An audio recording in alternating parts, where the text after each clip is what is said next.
Welcome to another episode of The Pursuit, and this is now The Pursuit Abroad because we are no longer in the recording studio in our fake coffee shop. We are out and about in the church.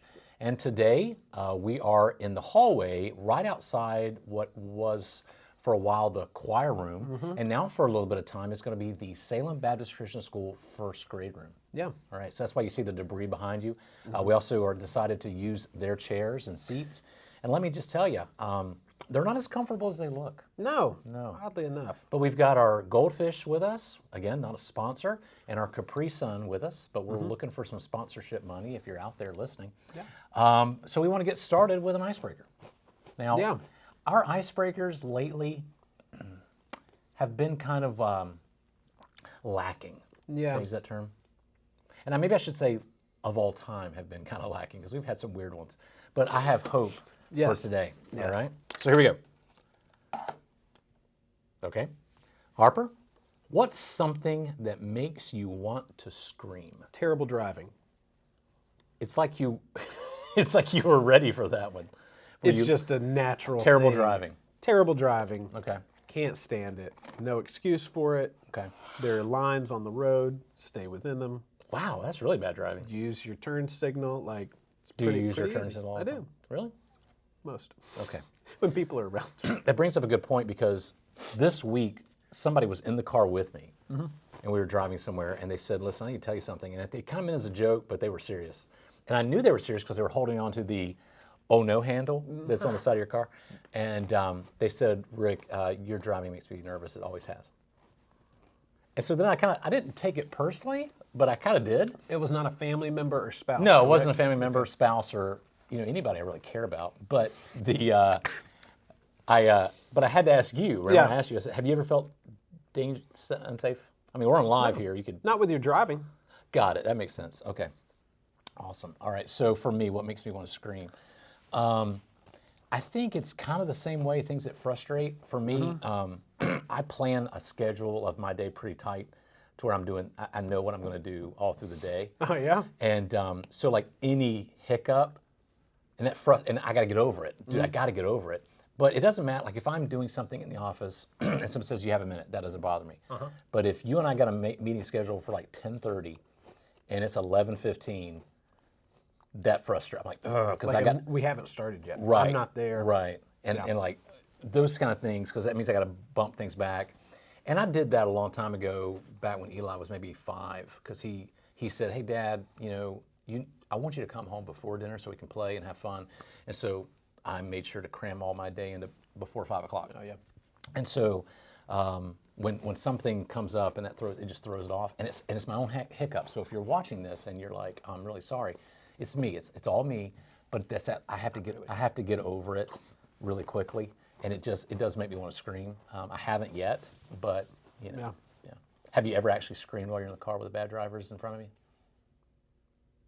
Yeah. Oh, awesome. I'm Okay. sorry. Is that No, I'm fine with is it. that not everybody? Does everyone not do that? I'm sure they do. Maybe not always with people in the car. Not every time people are in the car. Right. When people are in the car, I have to act civilized. Okay. But otherwise, yeah. Yeah. If I get frustrated, what happens with me is I don't scream, but I kind of that person in the room hears a little snarky, passive-aggressive sarcasm, and that's my equivalent to screaming. And because I still have that type of wants people to like me. Oh, yeah. Well, I need more goldfish, and so take time now and talk about this icebreaker with your group.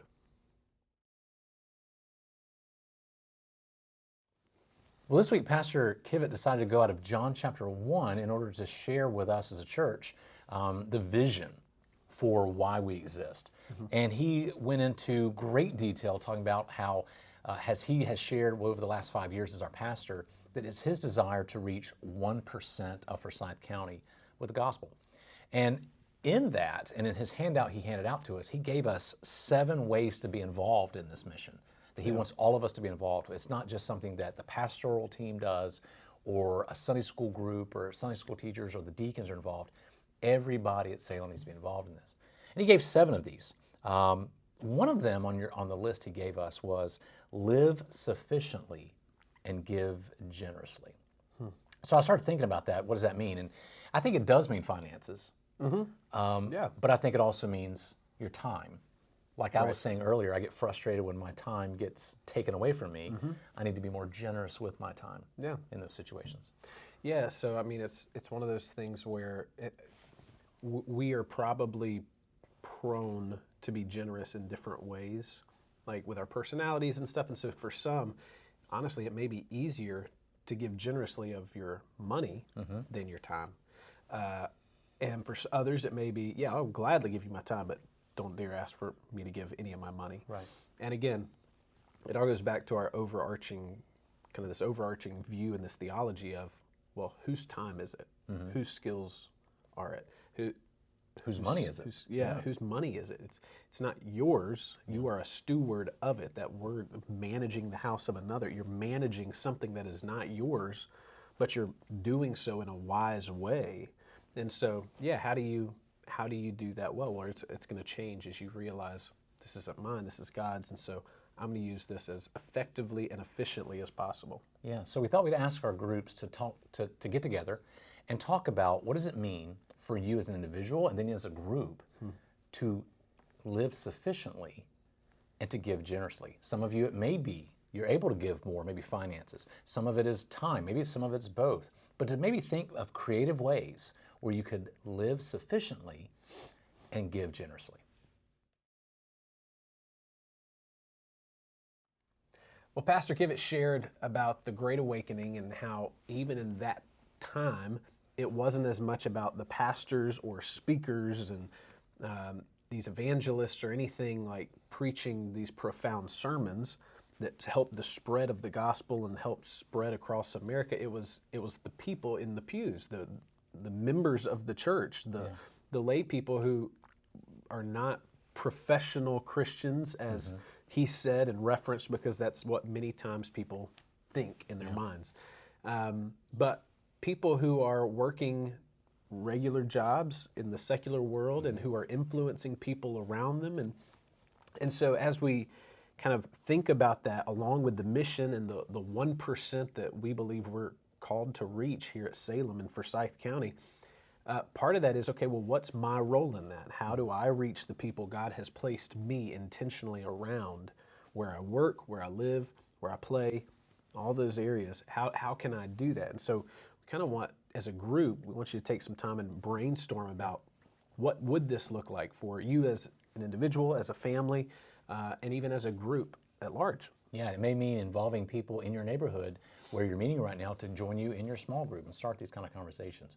What I enjoyed about Pastor Kivett sharing about the Great Awakening is, because if you do the research, I read a little bit on more about that, and I've heard this one gentleman, as he was giving a lecture about the Great Awakening, he said that some correspondence and like personal letters and say, it tells us it started with a teenage girl who she had a reputation in the area, but for what's called night walking, it was like you walk at night with other people. That's all you're doing. But that was seen as taboo things to do. She came to know Christ. And people are thinking, well, if she can get saved, anybody can. And then you had older people in the church at Jonathan Edwards Church who had been there for years, and they were coming to faith in Christ. And so it was teenagers and older people. Wow. So it wasn't the professional, like you said, professional ministers. It wasn't even anything Jonathan Edwards preached or George Whitefield preached. It was people realizing that God saves. Yeah. So I thought we'd take some time right now in your group to brainstorm some ways where you can get involved as a group in reaching that 1% of Forsyth County or the county that you as a group meet in right now.